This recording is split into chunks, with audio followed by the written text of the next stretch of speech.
y además escritor es realizar signos en el aire y así airear el arte en la escritura con el diálogo y entre sus anécdotas que coloquialmente describe. Gerardo Pagel es un alemán afincado en las islas para determinar y determinarse como un descriptor de sí mismo y del mundo canario que lo acoge siempre.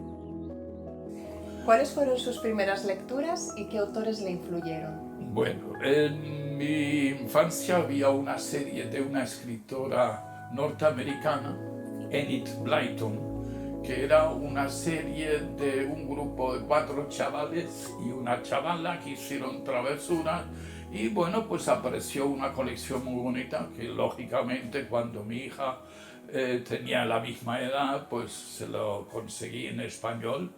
Porque eso, y lógicamente Mark Twain fue Huckleberry Finn, era no obligatorio, es que a mí me tenían cautivado. Prueba de ello que seguí un poco en parte de ello escapándome de casa siempre que podía. Su primer libro nace a raíz de un viaje allá por 2017. ¿Qué nos podría contar? Sí, fue una casualidad que teníamos una amiga que había trabajado aquí de secretaria en una empresa local y seguíamos teniendo mucho contacto. Ella era de Hamburgo y como pues de repente ella había estado muchas veces aquí en mi casa y nosotros cuando se iba por el norte de Alemania pues pasábamos por su casa en Hamburgo y de repente desapareció todo el contacto. Ni por Telex, ni por WhatsApp. Bueno, WhatsApp en aquella todavía no existió, pero se usó mucho el fax, pero no había forma de conseguir el contacto.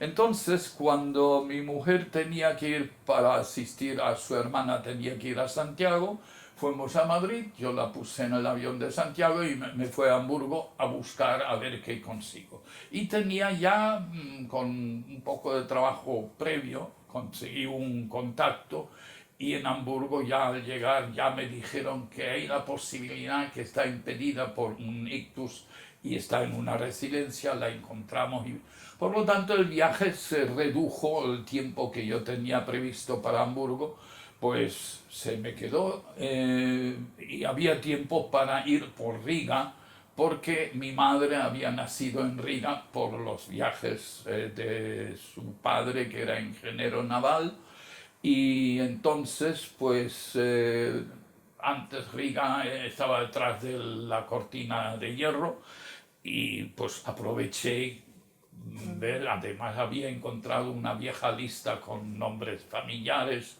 y busqué a ver si encontraba algo. Y resulta que al segundo día en el hotel empezaba una persona que estaba de huésped, según él era búlgaro y trabajaba en petroquimia y tal. Y me hizo casi, no una entrevista, sino casi era exagerando las preguntas como si fuera, exigía que yo le diera paso a paso lo que hacía. Bueno, pues muy bien, digo, no, mire, ya, vamos a tomar una cerveza y el día siguiente le olvidé.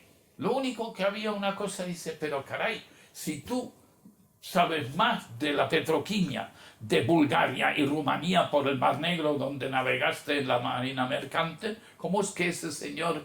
pero fue un ramalazo. Sigo viendo Riga y visitando y vuelvo a Berlín donde tenía un encuentro con mi sobrino y de repente me tropiezo otra vez con el mismo búlgaro que yo después le llamaba el bulgaroso porque realmente era ruso. Pero lo curioso que de repente aparece un lunes siguiente en el hotel acompañado por una persona alemana, pero muy tipo militar, pero un paisano. Y se identifica como del Departamento de la Defensa de la Constitución. Y aparentemente tenían una serie de documentos que yo tenía que explicar. Este señor se descubre efectivamente que era ruso, había trabajado en la DDR, en Dresden. Poca gente sabe que Putin era el jefe de la KGB en Alemania, en la ciudad de Dresden, y él, por lo visto, era uno de su hueste investigadora.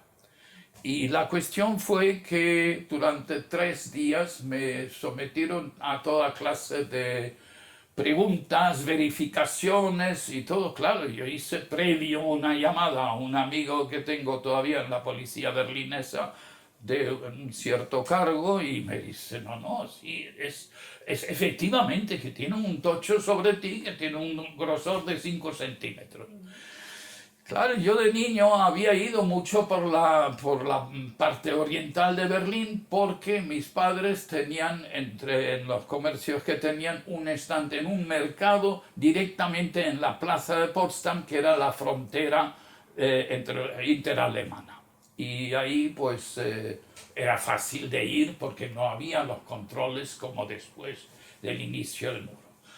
Pero finalmente logré demostrar, creo yo que logré demostrar que ni soy hijo de Mata Hari, ni tengo nada que ver con John le Carré en sus inventivas, ni tengo ningún producto escondido, porque de repente dice, es que usted estuvo en Argelia en la época, ¿qué contacto ha tenido usted con los entonces presidentes? Digo, ninguno.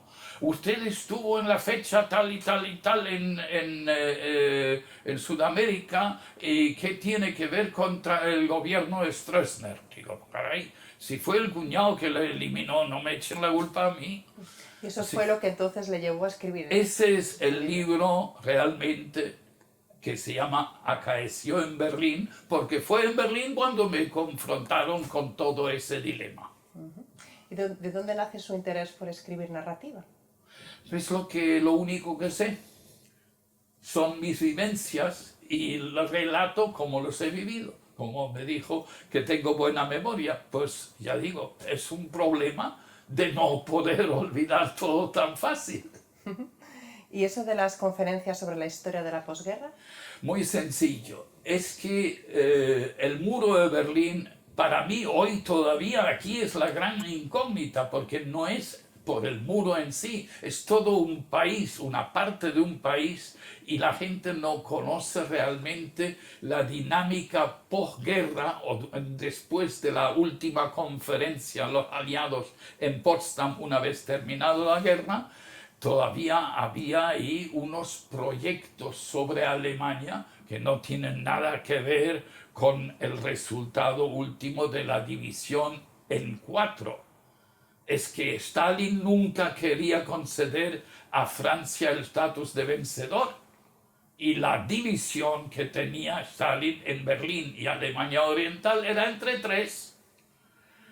Su parte siempre la mayor, que es lógico, el quien parte, reparte. Y cuando finalmente Roosevelt ya ni siquiera intentó de arreglar eso, fue Truman, que a la muerte de Roosevelt cogió la presidencia de Estados Unidos y fue un poco menospreciado por Stalin. Le llamaba el vendedor de camisas de Missouri. Claro, es lo mismo que pasó actualmente con la Kamala Harris, que realmente como vicepresidenta no tenía color político. Era Truman como vicepresidente, pero a la muerte de Roosevelt, una persona con mucho prestigio, no tan bueno como lo quieren pintarlo, pero es que ha tolerado muchas cosas. Una de ellas fue, por ejemplo, que los americanos se pararon en el Elba para que las huestes o las hordas de Stalin eliminaran y arrasaran Berlín durante 3 meses, que estaba previsto 3 semanas, y lo hicieron durante 3 meses. Y quiero que se hable de ello con consentimiento y conocimiento. Muy bien. Y hablando de sus libros, ¿cuántos tiene publicados? Ahora mismo tengo yo 4 libros publicados y 2 traducidos al alemán. El primero tiene el título Acaeció en Berlín, que en la versión alemana se llama Tatort, el hecho del... es una forma de...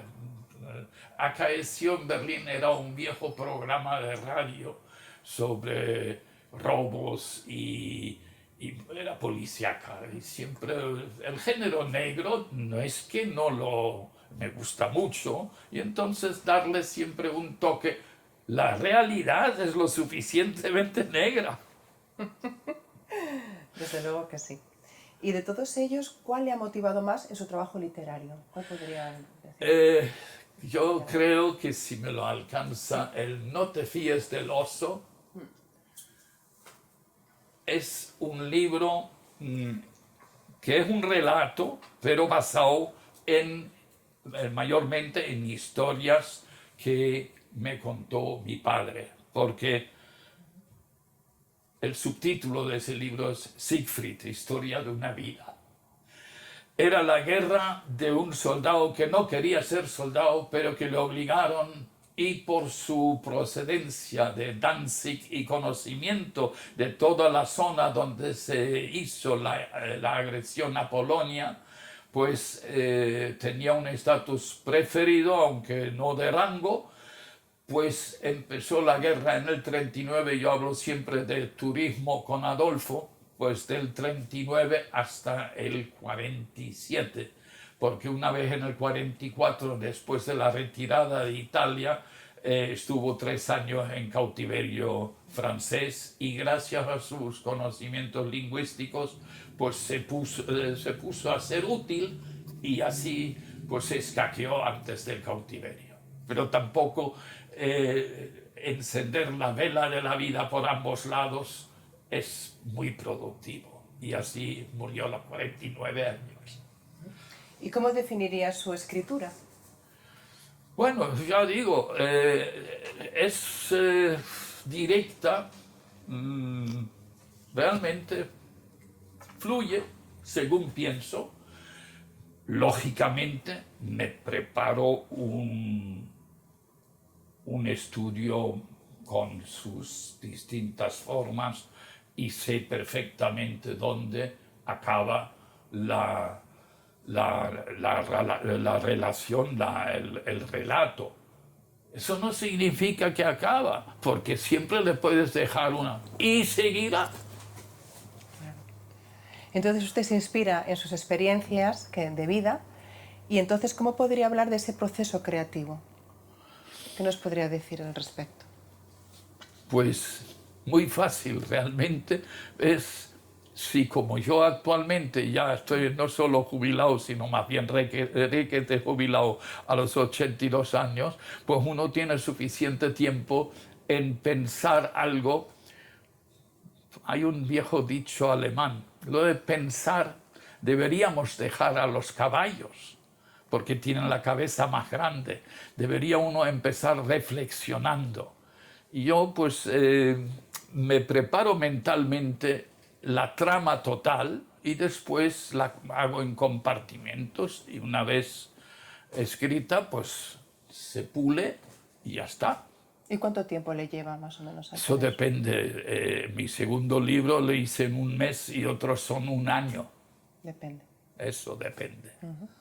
Ahora está trabajando en un nuevo libro que es sobre la informática. Sí. ¿Qué nos puede comentar sobre ese libro? Bueno, yo empecé con la informática ya en el año 72-73 con consumibles útiles de la informática.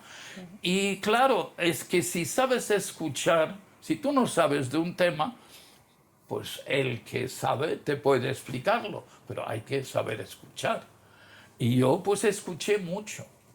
Y me gustó, es un tema que además creo que me ocupó durante muchos años profesionales después, y fue cuando por una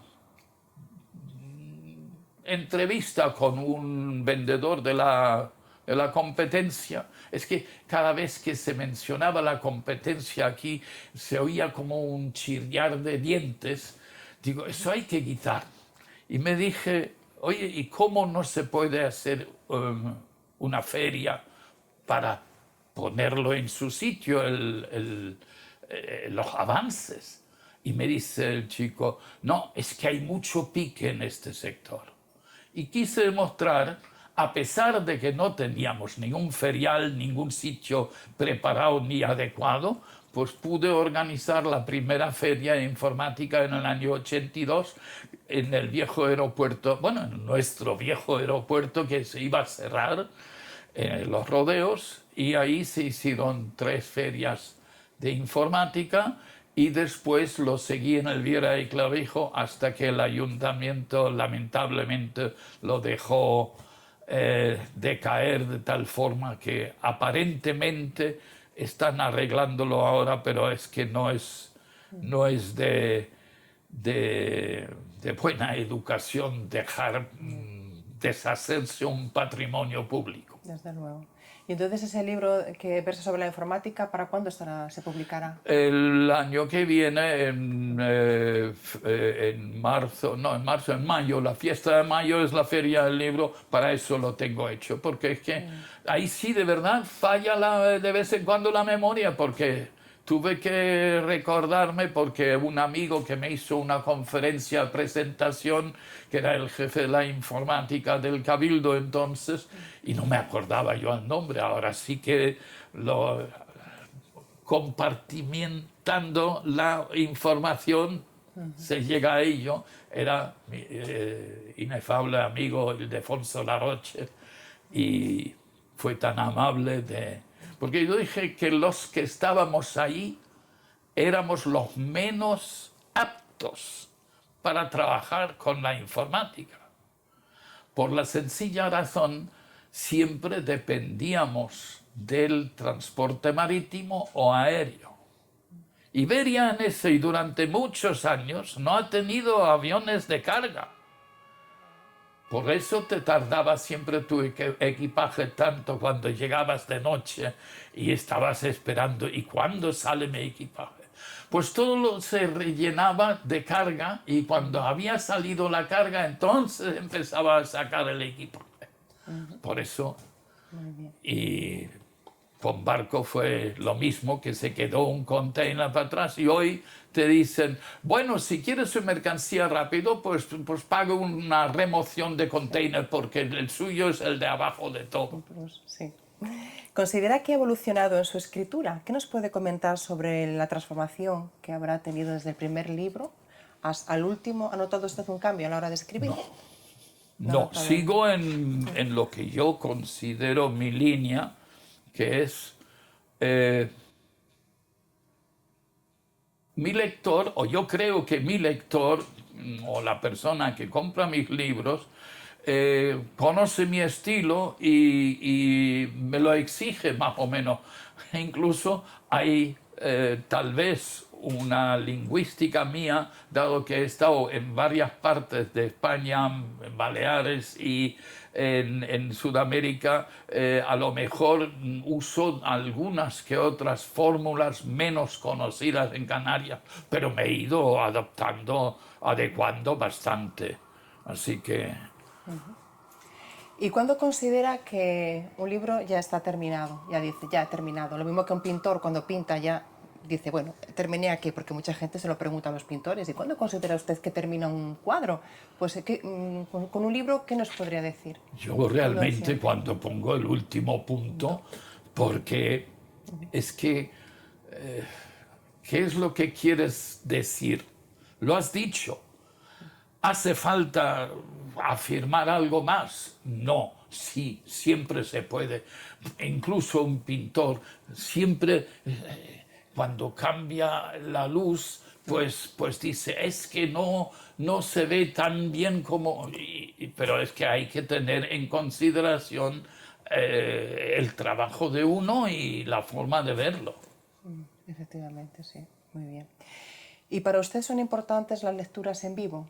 ¿Le gusta compartir, leer? Muy importante, por 2 razones. Primero, desde hace 17 años soy miembro de un club de lectura en la Casa de la Cultura. Los martes, el club de lectura Minerva, nos reunimos los martes de 11 a 1 todas las semanas menos verano y Navidad.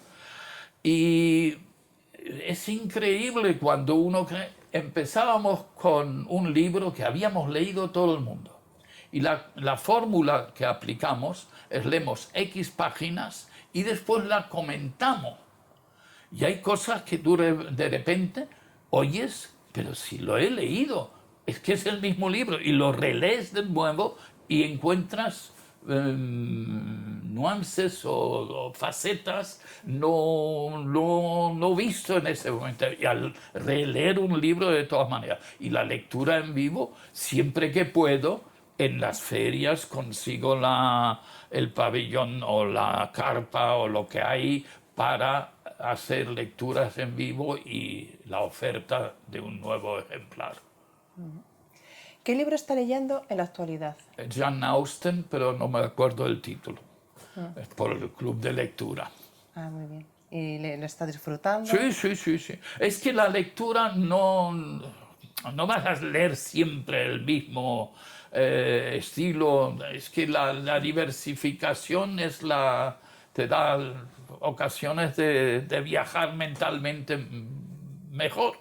Y además estimula la imaginación. Por supuesto. Que es tan importante. Por supuesto. Y además no hace falta, para abrir un libro, no hace falta enchufarlo, cargarlo, ni hace falta teclados especiales recordar, sino simplemente pasar con un dedo la hoja. Que eso tal vez es interesante para los nuevos lectores de pantalla. Ahí queda, ¿verdad? Ahí queda dicho. ¿Alemania, España o ya Gerard es más canario que alemán? Yo creo que sí. Aunque claro, la cuadratura del círculo es difícil. Lo que has mamado con la leche materna te queda y te come. La puntualidad es una cosa que yo la tengo tan innato, pero no por nada, sino porque odio esperar. Entonces, pues dice, es que eres alemán. Digo, no, pero es el canario que los amigos míos canarios, si conocen tu puntualidad, son los que a la par practican lo mismo. ¿Qué podría decirnos de su visión sobre la industria editorial? ¿Qué nos podría comentar? ¿La hay? Buena cuestión, buena pregunta. ¿Existe? Hubo y desapareció. Porque últimamente mi último editor ha desaparecido a Las Palmas. Se quedó con 4 cosas y información, porque el distribuidor me dice, recibí los libros del editor, pero no sé si son tuyos o de él. Uf. Y la desaparición así, es que cuando... Es una palabra un poco fea, no la voy a usar, pero cuando se le va el baifo, en este caso se le ha ido el baifo con la mujer y ha desaparecido. Y me ha dejado a mí y a otras personas, incluso con dinero en mano y sin entregar trabajo. O sea que la experiencia que tiene usted es negativa. Hombre, aquí había mucha intención, pero claro... hay 2 formas. Yo edité el primer libro con una editorial de Tenerife y de hecho me ha ido bien y me ha ido mal, porque el segundo libro, que era la traducción del primero, me hizo ahí una cosa rara y ya después lo que nunca funcionó, la distribución. Entonces, pues la distribución en parte la hice yo hasta que con el último editor que tuve, que desapareció, pues sí había una distribución que por lo menos posicionó los libros, que yo voy a estar el martes en el Águila de La Laguna y el jueves en Isla Tica. Y así, pues, el contacto con los lectores es importantísimo y yo, pues, aprecio mucho poder hacer eso. Y había mucho interés, pero después hay poca reacción y ayuda ninguna. Dinero, siempre dinero por delante. Entonces, con las editoriales, usted ha tenido una mala experiencia, va a publicar su último libro ya, que hemos dicho que para mayo, para el Sí. 2025. ¿Qué tiene pensado? ¿Ya ha echado así un poco, ha mirado qué editorial podrá publicarle? ¿O? No, ya tengo hecho mis arreglos, dado que este señor que nos al sector, amigos míos que he recomendado, lo ha perjudicado, pues hemos encontrado una nueva solución y el distribuidor hace de editor, pero con lo necesario de corrección y la maquetación y la impresión. Cualquiera que quiere puede editar lo que quiere. Puede encargarse de todas las facetas directamente, subcontratarlo. Yo mi primera corrección del primer libro la hice, la española, la hice en Berlín porque aquí no había nadie que me lo podía hacer. Entonces, como a la par quise hacer la corrección de la versión alemana, hay aparte de esto, curiosamente, un coeditor de del último libro sobre Putin es el interventor en el libro alemán, el Tatort Berlin, y había usado el mismo corrector que la informática ayuda. Hoy ficheros grandes en segundos están donde sea. Pero es curioso, aquí había pues empresas pequeñas que te imprimían, pero cuando alguien te dice ven tal día a tal hora y después llegas con todo y te dicen no, ahora no te atiendo porque no, oiga, cumplimos lo que queremos hacer. O sea, que no hay seriedad, ¿ve? Que no, No, hay seriedad. poca. Y para acceder a las editoriales grandes es No, complicado. Hay que ser muy importante y tener o mucho tiempo o relaciones públicas por medio que te hace todos los viajes, presentaciones. Es todo basado en el dinero que quieres gastar, porque ganar no vas a ganar. Si cubres gastos, ya eres feliz. Y yo, gracias a Dios, ya hoy empiezo a cubrir gastos. Enhorabuena. Gracias. ¿Le gustaría añadir algo más? No, creo que estamos felices y contentos. Sí, de todas maneras le voy a dejar libros para que lea algo, si le interesa, si le Encantada. gusta, me lo comunica. Muchas gracias, Vale. muy amable. Hasta Encantada. luego. Este mismo uno. Muchas gracias. Qué maravilla.